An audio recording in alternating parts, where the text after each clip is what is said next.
Welcome back to the show. We got a great one lined up. Somebody roll that beautiful intro.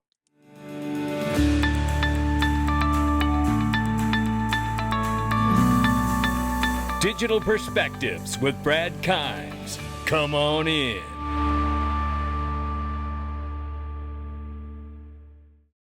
Welcome back to the show. Make sure you give us a follow in the Freedom Zone and sign up for your free account to Caleb and Brown, ladies and gentlemen.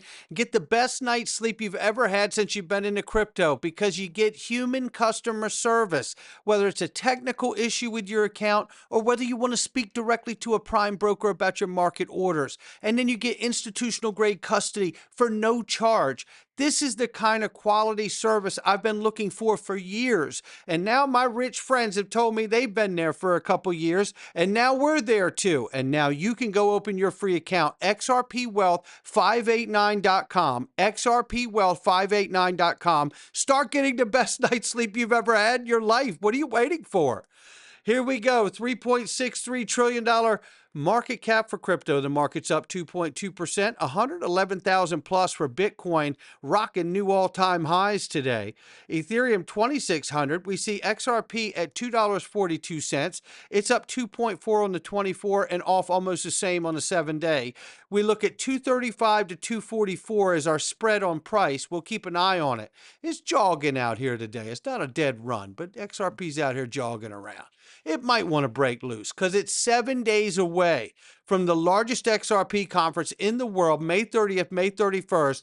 Join us, ladies and gentlemen. This is going to be an incredible, incredible conference with amazing lineup and speakers. And I tell you, I couldn't be more excited about everything we have lined up for you. Take a listen. Hi, I'm Bree Teresi. I'm a model and a crypto enthusiast. The excitement is building. XRP Las Vegas 2025 is almost here. Learn more about the evolution of finance and Web3 from top industry leaders.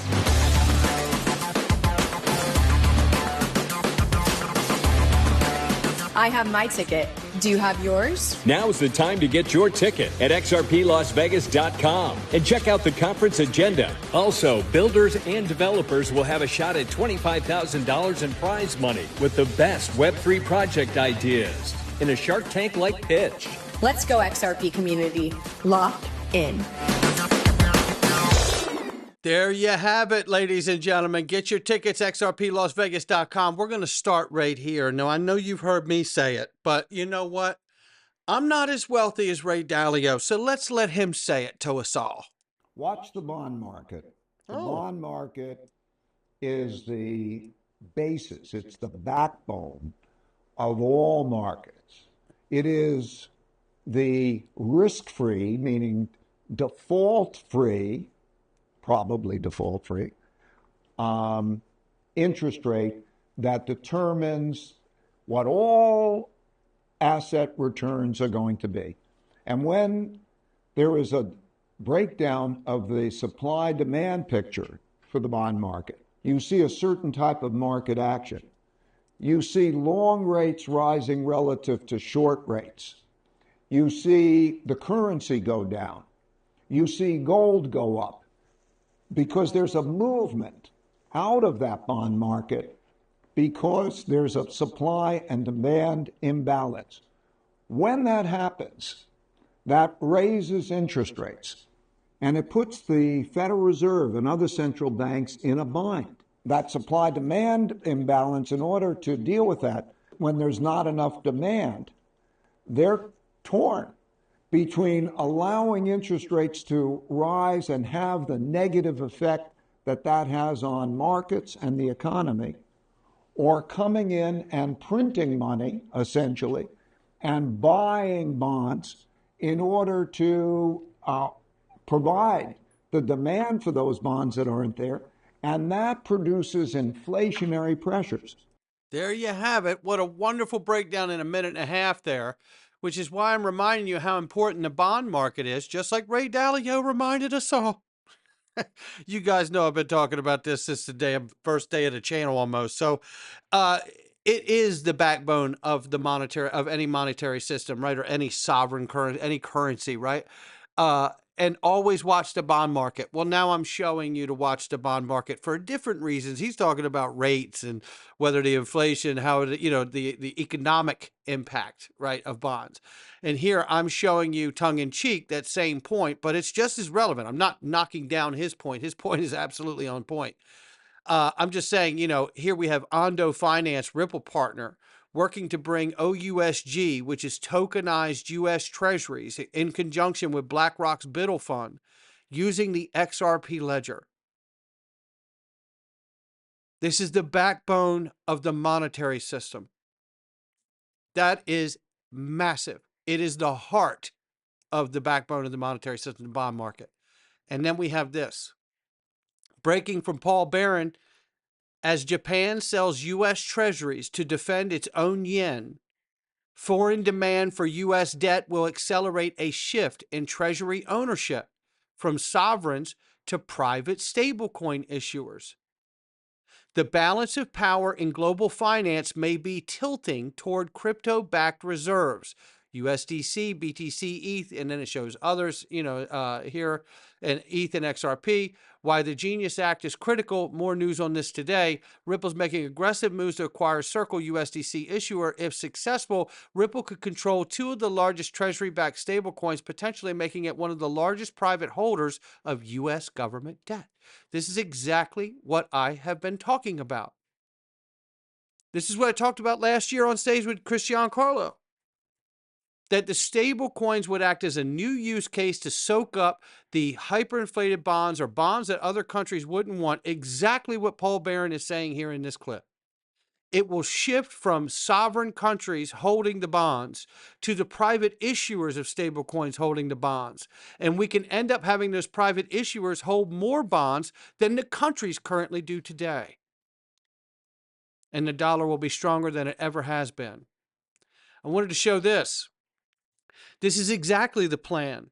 Now, stable coins are a new part of that plan, but you got to think back to 1985 Plaza Accords. This is when France, Germany, Japan, the UK, and the US sat down and devalued the US dollar. But now it's with a twist, and they did it because Japan was getting crushed.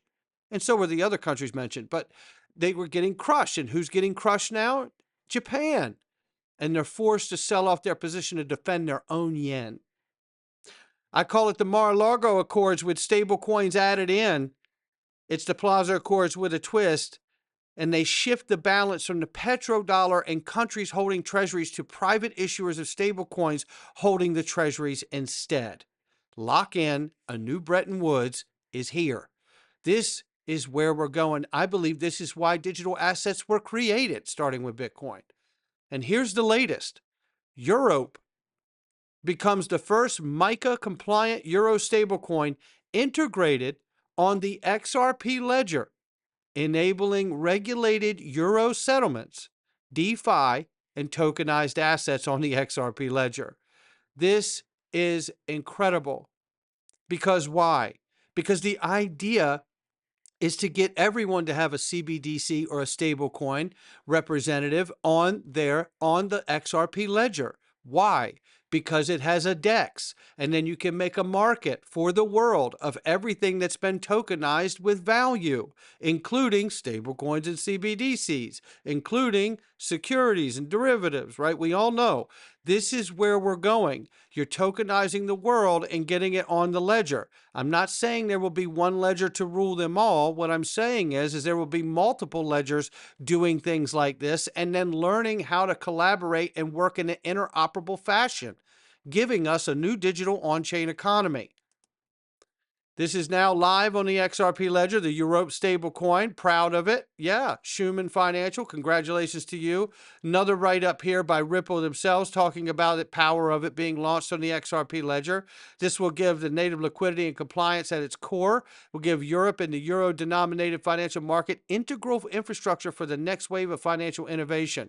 It also gives us a regulated stablecoin, real USD, and a Europe stable coin. The two largest economies have a place where they can exchange value in the new digital on-chain economy on the XRP ledger and start to make market between the two deepest liquidity instruments, which is the euro and the US dollar.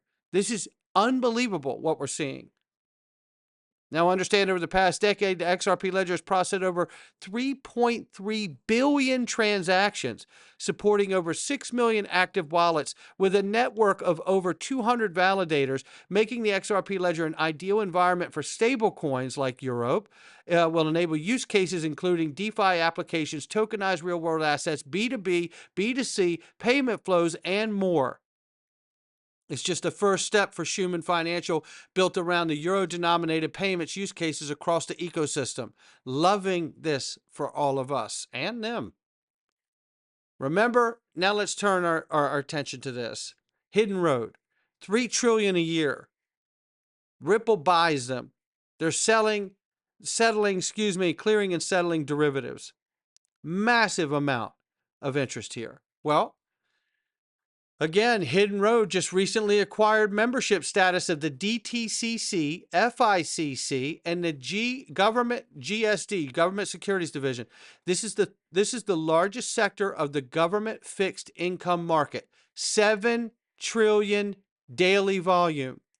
Look at this. Hidden Road, Ripple owns it, just got its license, right, to do all of this. This is unbelievable. Government Securities Division. And then here you see the largest sector of fixed income market, Government Securities Division. And we're looking at this right here, the FICC, which is Fixed Income Clearing Corporations. Government Securities Division cleared a record-settling 9.2 trillion daily activity in September of 24. This surpassed a previous record of 8.8 trillion set on July 31st, 24. And then representing a 4.5% increase, the overall activity of GSD has also increased by 42% year over year. Then you have this, where it talks about the FICC's volumes were approximately 7.2 trillion daily. Now FICC is clearing over 9 trillion as a daily average and experienced multiple daily peaks above 10 trillion. See, what I see here is that Ripple, through the Hidden Road acquisition and others, which we'll get into in a second, and the launch of stablecoins, creates a moment where they have bottlenecked the industry. What do I mean by that? Is that Ripple goes to the heart of these entities like the DTCC, the FICC, the GSD, and get involved to where they can bottleneck the industry and catch a large part of the daily activity, settlement, and volume by getting in with the where it all meets, right? This is why they're not consumer facing. This is why they're enterprise facing, because you can make a move like Hidden Road and add $3 trillion to the ledger. The DTCC acquired Securities, as we all know, and it uses Ethereum, Stellar, Ripple, EOS, and other ledgers, along with legacy systems. We also know that this guy told us here became fully transferable on the Ethereum blockchain. Since then, it will now be available on several other blockchains, including Solana, Ripple, and Stellar. So we know we're involved in this game with DTCC, the 2 quadrillion settled a year, right? We also know that Swift says they're saying we're ready for takeoff. Take a listen. Tokenized future. I've kind of said that we're in the digital asset space. We're kind of, to use a metaphor, ready for takeoff, which is another way of saying that in innovation, you classically see a sort of what we might call an S-curve of adoption. So slow start, then steepens as it becomes change that is being adopted and then gradually flattens off. And that's an exponential growth, right? A breakout. Like he's calling for it. He's calling for it. And what do we know about them? That when it comes to Swift, I said, how closely are Swift, the DTCC, and the FICC tied together? I know that they have relationships. They're not partnered. They're just a collaborative and interoperable relationship between these entities. And essentially it comes here and it says Swift messages are used to confirm cross-border payments or securities trades. DTCC, as we know, settles securities, a wide range of asset classes, including equities, bonds, and derivatives. It operates through a subsidiaries of DTCC, the National Securities Clearing Corporation. FICC, obviously, as we went over, fixed income securities and government securities division, right, acts as a central counterparty to reduce counterparty risk and ensure efficient trade settlement. All of this that ties in the SWIFT from messaging to the actual settlement and clearing from DTC and the FICC, right? That's what we're talking about here. There is a very significant relationship between the two. So what do we know? Bottleneck in the industry. That's what Ripple's doing. They go to the heart of where all the volume meets, all the liquidity meets, like SWIFT. Well, we do know that they work with SWIFT. Remember? They also work with Citibank. And I'm not sure who needs to see this today, but the largest payment system, SWIFT, and one of the largest liquidity providers, Citi, are working with Ripple. We've talked about this. So now let's add it all up, right? Trillions and trillions and trillions of dollars that's been captured with Ripple becoming a part, an integral part of SWIFT and DTCC and Citi and Hidden Road and the FICC. All of this is connected. And I believe this is how they get a massive amount of liquidity from the traditional market and finance onto the XRP ledger pretty smoothly, to be perfectly honest, because the gentleman also told us from the DTCC that came from Securities, a different guy we covered a couple weeks ago, who told us that they could basically do it in a few seconds. Do what? Tokenize $100 trillion worth of instruments in seconds. That's how quickly this could go. But the question is we don't know, will they ramp this thing up at 5% payment flows tokenized, 50% payment flows tokenized for 3-4 quarters, a quarter, and then start incrementally, increasing that transition and phasing it in? That's what we've seen over time thus far. Or will there be some economic fallout? Will there be some geopolitical events that calls for more attention and maybe a crisis even? And then it has to be done sooner and it has to be done faster. I don't know. I've never tried to predict when this happens because I think it would discredit my character and certainly my integrity. But I have to say, for me, I've always believed that it's going to happen, and I still do, and even more so today than I ever did. See, the country is up for a reset. Listen to Donald Trump's son, Don Trump Jr. I think this is the greatest opportunity. These next 3.5 years is the greatest opportunity to reset America, to reset relations around the world, to create prosperity and growth for everyone. And I'm all here for it. I'm super excited about it. Yeah, and we are too, Don. We are too, no question about it. And I think he's got it right. And when you look at the geopolitical events and the relationships that President Trump is going around the world now, the Middle East, everything that we're seeing, renegotiating deals, it's all because we're getting ready to transition to a new on-chain, digital on-chain economy. And you don't want to do that by tokenizing the world in crappy deals right now that are killing America. It has to change. And it does change. It changes with a total reset with what we're seeing around the world with these new deals. And it changes inside of this country by changing our financial system and passing the stablecoin legislation, the market infrastructure bill, and moving to a new digital on-chain economy for which Ripple, XRP, and the XRP ledger, and certainly many other protocols are involved in. Otherwise, it doesn't happen. But it's going to. Not financial advice from me or anyone else. I'll catch all of you on the next one.